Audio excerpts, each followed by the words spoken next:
Hello students, welcome. आज हम discuss करने वाले हैं कोलिजन वाला part, very important for exam. Can you just slide it down please. लेकिन हम इसको न्यूमेरिकल के फॉर्म पे करेंगे, क्योंकि कई बार बच्चे फॉर्मूला याद करते हैं और फॉर्मूला याद करते हुए वो भूल जाते हैं एग्जाम के पॉइंट तक।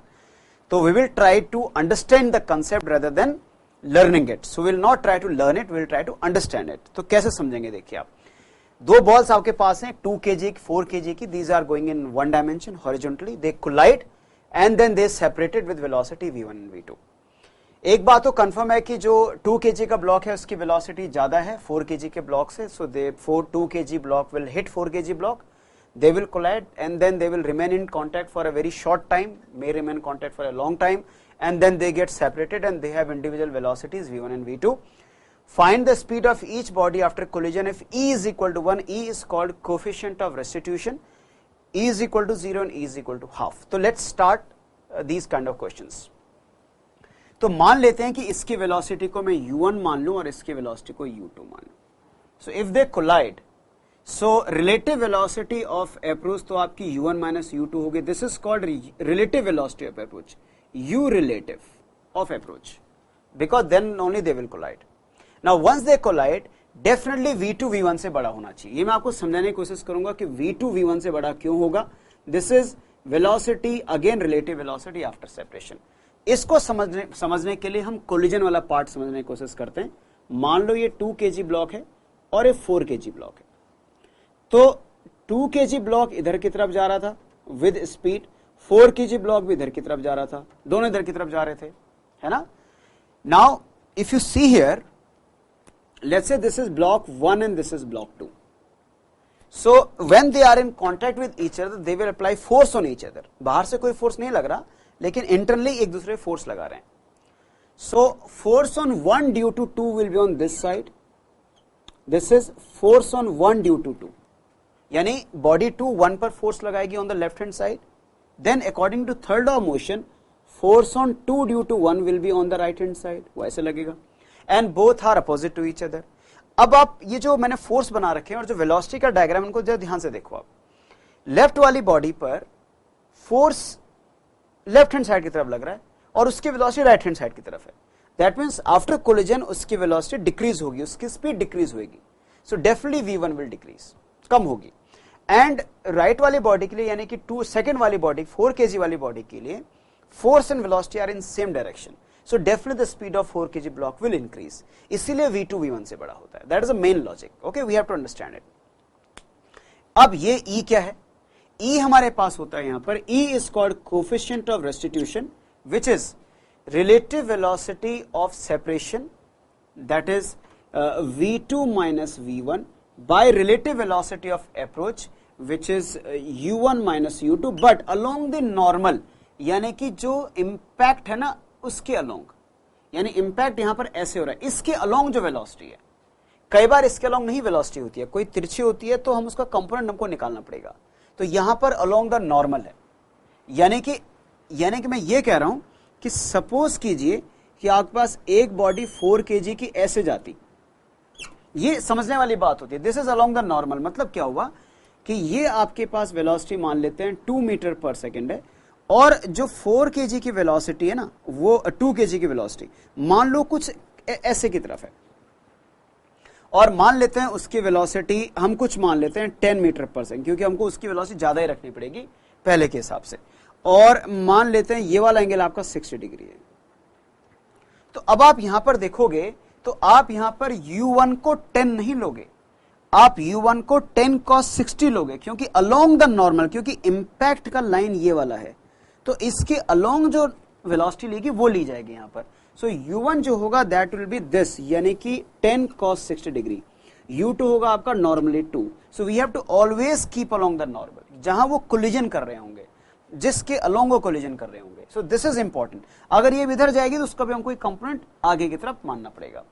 ये बात इंपॉर्टेंट है, क्योंकि ये हमको समझनी बहुत जरूरी होती है। हम खाली फालतू में v2 एंड v1 ऐसे नहीं लिखते हैं, we always keep it along the normal. That's the first point. Second point, हम जरूरी नहीं है कि हमारे हमेशा 2 पार्टिकल एक ही डायरेक्शन में जाएं, हो सकता है दोनों अपोजिट भी आ सकते हैं, ये पॉसिबिलिटी भी हो सकती है। तो हम यहां पर साइन के साथ लिख रहे हैं। सपोज अगर ये उल्टा जा रहा होता, ये ऐसे आ रहा होता, तो u1 का साइन तो ठीक था, बट u2 आपको इधर की तरफ हो जाता। So we can take this kind of conventions also.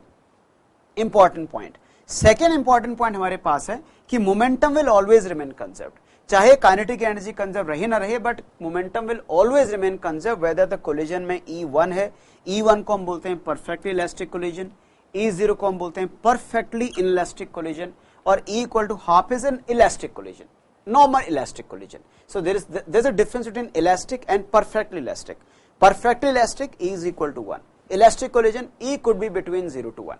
Okay, now so since momentum is conserved in this situation, so आप यहां पर लिखेंगे m1. So I'm now moving towards the solution. So solution to this question, आपको derivation करने के लिए m1 m2 के masses दे रखे होंगे, न्यूमेरिकल करने के लिए आप सिंपल कर सकते हैं। So this is m1 u1 plus m2 u2 is equal to m1 v1 plus m2 v2. This is equation number 1. Please understand, यहां पर ये सब वेलोसिटी वेक्टर्स हैं, तो अगर अभी दोनों सेम डायरेक्शन जा रहे हैं, हमने ऐसे ले लिया, आप कोलिजन के बाद ये भी कह सकते हो कि नहीं सर ऐसे नहीं जाएंगे, एक राइट एक लेफ्ट जाएगा, आप ले सकते हैं, बट अगर आपकी डायरेक्शन नेगेटिव आ गई तो फिर चेंज करना पड़ेगा, but you will get the same answer. और ये हमारे पास हो गई इक्वेशन नंबर 1, और इक्वेशन 2 मेरे पास है ये वाली v2 माइनस v1। अगर आप ध्यान से देखोगे इन दोनों इक्वेशन से आप जो मर्जी वो निकाल सकते हैं। यू कैन कैलकुलेट v1, क्योंकि हमारे पास जो अननोन है, these unknowns are v1 and v2, ये दोनों हमारे पास अननोन है। So let's start solving these two parts. हम इसको निकालने की कोशिश करते हैं। तो अब जो हमको न्यूमेरिकल दे रखा है, उस न्यूमेरिकल में हम वैल्यूज को डालने की कोशिश करते हैं। तो चलिए फिर सबसे पहले सॉल्व करते हैं। m1 हमारे पास 2 है, so this is 2 into u1 is 5, both are moving in same direction. m2 is 4, u2 is 2, is equal to 2 into v1 and plus 4 into v2. So ये हमारे पास हो जाएगा 10 और 8 18. So this is 2v1 plus 4v2 is equal to 18. This means v1 plus 2v2 is equal to 9, and this is equation number 1. हमको एक बार और calculation check कर लेनी चाहिए। सो 2 into 5 10, 4 into 2 8, which becomes 18, and 2 into v1 plus 4 into v2. My first equation is okay. My second equation says for the perfectly elastic collision, now I am taking for E is equal to 1.